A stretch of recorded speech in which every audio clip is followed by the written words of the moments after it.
Bonjour à tous et bienvenue pour cette session de Midi Battle sur la navigation rachidienne.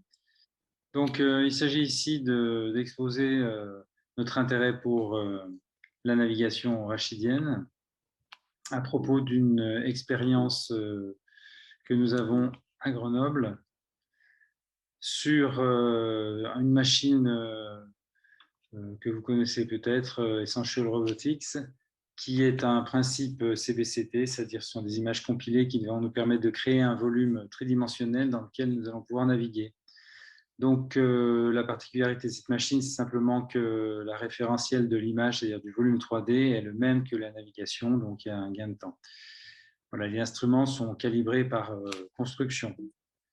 Donc, ce qu'on va faire, c'est qu'on va immédiatement parler d'un cas clinique.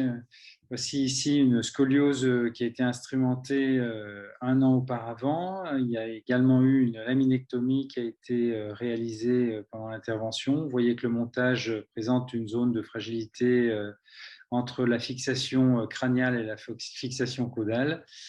Et ce qui devait arriver est arrivé, c'est-à-dire qu'il y a eu une rupture de matériel à un an avec un départ en syphose et une perte d'autonomie chez cette patiente de 72 ans. Donc, ce que nous avons fait, c'est que nous avons décidé de faire une reprise chirurgicale qui consiste à aller augmenter les prises pédiculaires dans cet environnement un petit peu difficile. Les repères sont perdus, la laminectomie est dangereuse. Nous n'arrivons plus à poser des vis dans ces petits pédicules que vous pouvez voir comme ceci. Donc, on utilise la navigation. Après l'acquisition des images en chirurgie open, on va donc trouver le point d'entrée pédiculaire le plus judicieux et on va pouvoir aller naviguer dans ce pédicule pour implanter des vis. Donc, vous voyez que la procédure peut paraître un peu lourde. Vous voyez le chirurgien dans le reflet de la machine qui est constamment en train de checker la progression du trocar dans ce pédicule avec une rapidité qui est relativement qui est intéressante dans ce contexte de personnes difficiles. Donc, ce qu'on a pu faire, c'est ça, c'est-à-dire qu'on arrive à mettre des vis dans des pédicules de très mauvaise qualité pour arriver à avoir une tenue de ces pédicules et finalement créer une instrumentation renforcée qui va permettre jusqu'à ce jour d'avoir un bon résultat clinique, c'est-à-dire de redresser la patiente et de lui permettre de marcher un peu plus que les 150 mètres qu'elle arrivait péniblement à faire. Là, je vous montre une autre application qui est celle d'un jeune homme de 19 ans qui présente un diagnostic d'ostéomostéoïde qui est bien mal situé puisqu'il est dans le pédicule droit, dans la partie médiale ici, du pédicule droit de T1. Vous voyez que l'environnement, là aussi, n'est pas très sympathique. Donc, il y a eu une première résection qui a été réalisée. Malheureusement, elle était incomplète et à un an, il y a eu une récidive.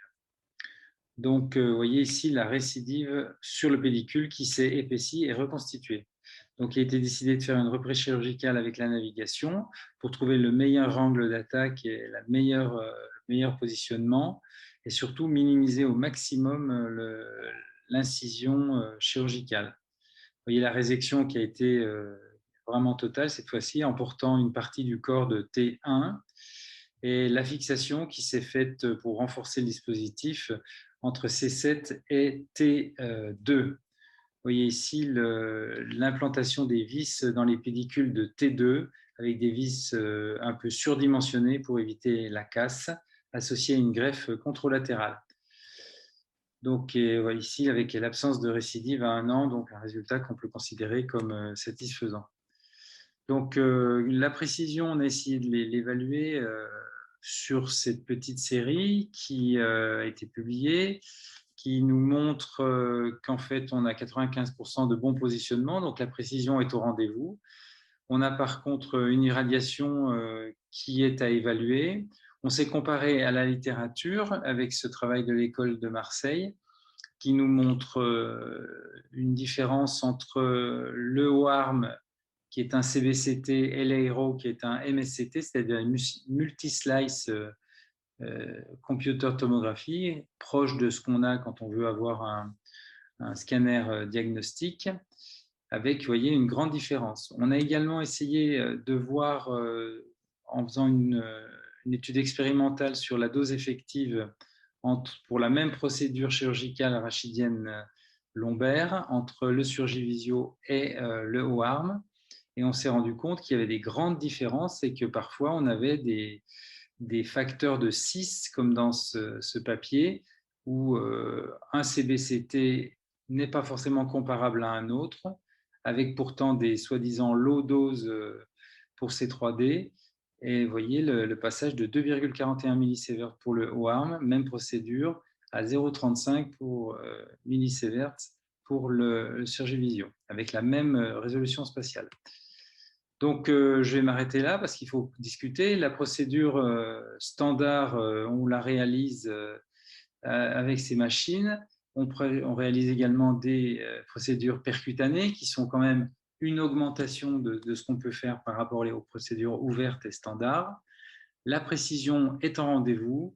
Par contre, nous, chirurgiens, nous devons avoir le souci de l'irradiation de cette imagerie 3D intraopératoire et nous devons comparer les systèmes. Il y a énormément de systèmes qui sont proposés sur le marché. Il faut maintenant qu'on arrive à une certaine maturité chirurgicale et qu'on compare ces systèmes. L'impression générale après 4 ans d'utilisation, c'est que lorsqu'on utilise la navigation chirurgicale en chirurgie rachidienne, on acquiert une certaine sérénité. Et donc, on peut réaliser les chirurgies par voie difficile en les enchaînant, en contribuant à une plus grande sagesse pour l'équipe et nous tous. Voilà, je vous remercie et je suis prêt pour les réponses aux questions.